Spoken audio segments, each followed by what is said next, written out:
Injection আপনার মেয়াদ উত্তীর্ণ পাওয়া মারাত্মক অপরাধ। আপনি যদি পুশ করেন ভুল ক্রমে সরাসরি ইফেক্ট করবে। সে কিন্তু যে কোনো মুহূর্তে মারা যাবে যদি মেয়াদ উত্তীর্ণ ইনজেকশন তার গায়ে পুশ করা হয় না। এইটার ক্ষেত্রে সচেতন থাকতে হবে, এটা ভুল বলা যায় না।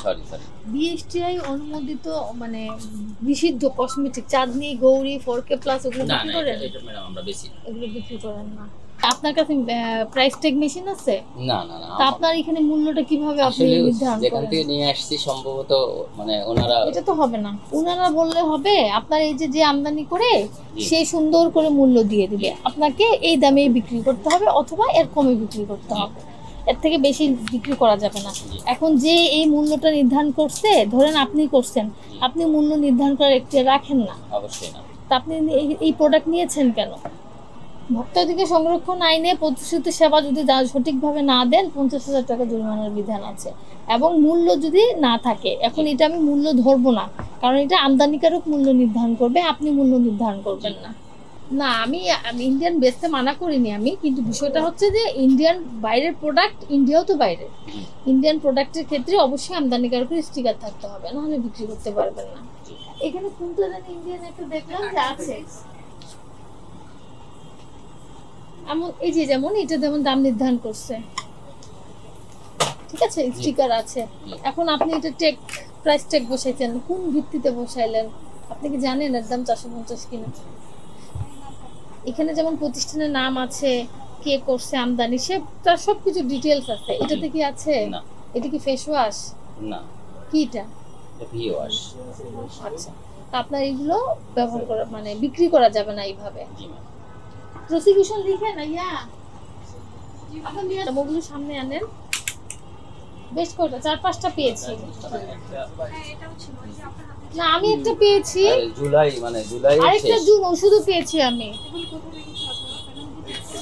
আমাদের দিলে এক্সপায়ার, সেটা তো ইসে রাখি আমরা। আচ্ছা, জুলাই যেটা সেটা কিন্তু শেষ। এটা এগুলো বের করা হয়েছে না, এগুলো আছে তো আমার। জুলাই যেটা, এটা জুন 25। এটা কি ইনজেকশন? না জি। ইনজেকশন আপনার মেয়াদ উত্তীর্ণ পাওয়া মারাত্মক অপরাধ। যদি আমরা চেক করে দিতাম তারপর আপনি যে বলছেন সেটা সত্য, কিন্তু ইনজেকশনের ক্ষেত্রে আমাদের কাছে কঠিন নির্দেশনা আছে, কারণ ইনজেকশন আপনি যদি পুশ করেন ভুল ক্রমে সরাসরি ইফেক্ট করবে রক্তের সাথে, তাকে আর বাঁচতে হবে না, সরাসরি মারা যাবে। এটা কি ইনসুলিন? ইনসুলিন ইনজেকশন পাওয়া কঠিন অপরাধ, ঠিক আছে। আপনার ঔষধ আমরা যদি একটা দুটো পাই, আমরা মনে করি হয়তো বা আপনার ভুল ক্রমে একটা ভুল হয়েছে, কিন্তু ভুল ক্রমেই হয়েছে। আমরা না, এইটার ক্ষেত্রে সচেতন থাকতে হবে, এটা ভুল বলা যায় না, এটা অবহেলা বলা যায়। হ্যাঁ, সেটা বলতে ঠিক আছে, কারণ আপনার এগুলো হয়তো বা বিক্রি কম হয় বা এই জিনিসগুলো ক্ষতিকর মাত্রাটা কম, যেমন এটা চুলের মেবি, তাই না?